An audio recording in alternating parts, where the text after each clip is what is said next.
Thanks so much for being here, Congresswoman. It's always good to have you. Yeah. So today, Speaker Johnson told CNN's Manu Raju that he never tried to kill the discharge petition to force this onto the floor, the Epstein bill, onto the floor for a vote. But he shares President Trump's concerns about the bill. Take a listen. We wanted to ensure that victims of these heinous crimes are completely protected from disclosure, those who don't want their names to be out there. And I'm not sure the discharge does that, and that's part of the problem. What's your response to that? I would cuss, but I'm not going to. I'm going to just say he's full of it. Number one. This is cable. You can cuss. I'm not going to do it, but I am going to say that he is full of, okay, I'm going to do it. He's full of shit. Because here's the thing. Number one, we know that he didn't even bring the House back in because he was trying to avoid us dealing with Epstein. In fact, he would not even swear in a duly elected, now new member of Congress, depriving and having to be sued by her state and others because they literally did not have any representation. He violated the Constitution to avoid this. So miss me on pretending that this is about the victims. In addition to that, when we finally released some of the information that we got from the Epstein estate and we had all the victims' names redacted, who was it that was out there saying, oh, and this person is the person that is supposedly mentioned in this section? The Republicans, The Republicans did that to the extent that that victim's family had to come out against them for revealing potentially her name. So they're full of it. So right now, what I think is going to happen, the only reason that he is switched is because obviously he has had lots of conversations. Either the Senate is not going to take it up or they don't have the votes in the Senate. One of the two. But he never plans for this to actually go forward. Or you think this is going to get killed in the Senate? I think that this is going to get killed some way, somehow. Or the other option is that I think they're going to do the very same thing, and not necessarily the same thing, but the very reason that the files could not be released before is because there were active cases that were taking place. All the cases have been concluded because this administration decided they didn't want to talk about Jeffrey Epstein. So they weren't going to investigate whatsoever. So now the files can be opened. But now he said, look into my enemies. I want you to investigate this hoax. Well, if there's open cases, then that is your excuse for legally not allowing those documents to be out. Well, you're saying something that Republican Congressman Thomas Massie of Kentucky, whose bill this is to force the Epstein files out, Trump has told the Justice Department to investigate prominent Democrats, including former President Bill Clinton, and their alleged ties to Jeffrey Epstein. That concerns Massie for the reason you said. Take a listen.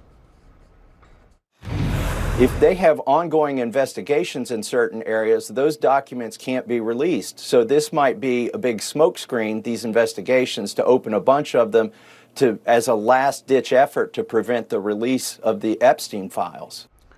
Or it could just block the release of the ones having to do with Democrats and any other people that might be released. But either way, you share his concern. Yeah, absolutely. I don't think that this is about all of a sudden he woke up on the right side of history, right? Like, I don't. He has consistently gone against his own base. He's told them on Truth Social, stop talking about this. They shut down the House in a time when Americans could not eat, all because they did not want to deal with the Epstein files. And he has called it a hoax. And now he's saying that, well, there's something to investigate. He is all over the place. The one thing that we know for sure is that he was sued not once, but at least twice by alleged child sex victims alongside Epstein. You tell me what other Democrat was named as a defendant alongside Epstein prior to all of this jazz ever happening. We're talking about 9 years ago. Just to note that those cases never went anywhere. They didn't go anywhere, but the allegations definitely were made, and they were made in coordination with someone that we know. After looking at the emails, Jeffrey Epstein, when he was charged in 2009, he said in those emails, I'm going to have to take the deal for the mandatory minimum of 10 years because I'm afraid I will get more time.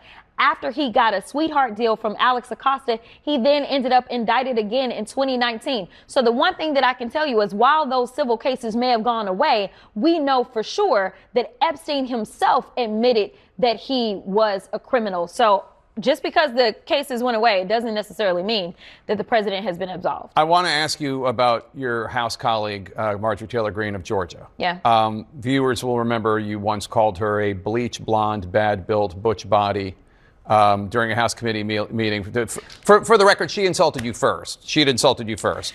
That is true. The rivalry aside, you both agree on the Epstein thing.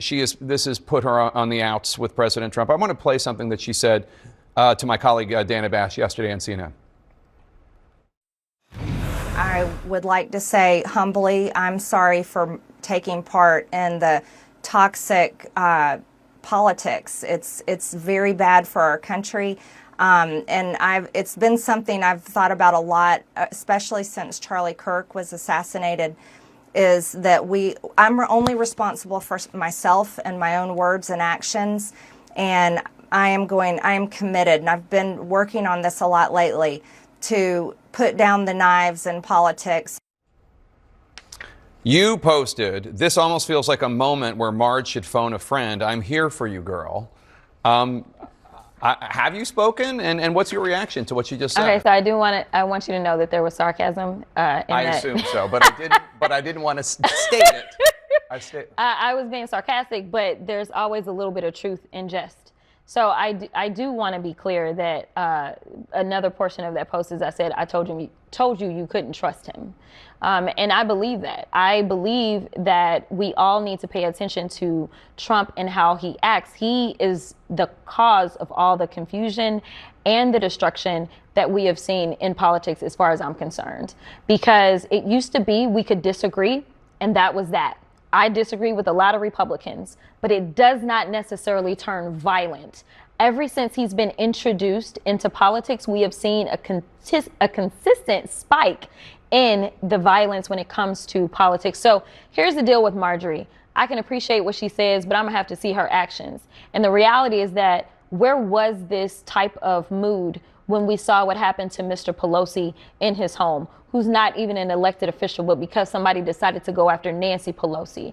Where was this when we saw that we had local elected leaders murdered here recently, the former Speaker of the House in Minnesota? Like, where was this, right? And so what is so frustrating for me with not only Marjorie, but MAGA as a whole, is they're in the find out phase. And so now that it's hitting them, they're like, oh my gosh, this is awful. But you should have looked at this externally and said, this is an awful environment. The fact that one of y'all competing news brands decided to go out and do a whole story on the fact that I pay for security I have to pay because of the dumb stories that they run about me, security that I have to pay for because of all of the hate that people like Marjorie and other MAGAs put out there, it is problematic. And then to have the president troll her, as well as Laura Loomer troll her about the fact that she needs security. Well, my only answer is, if the president thinks this is a joke, then give us all the money back for the security that we pay for him to go and golf or to go and wherever he is going. Give us the money back, and maybe some Americans can get some health care, and maybe some children can get some food.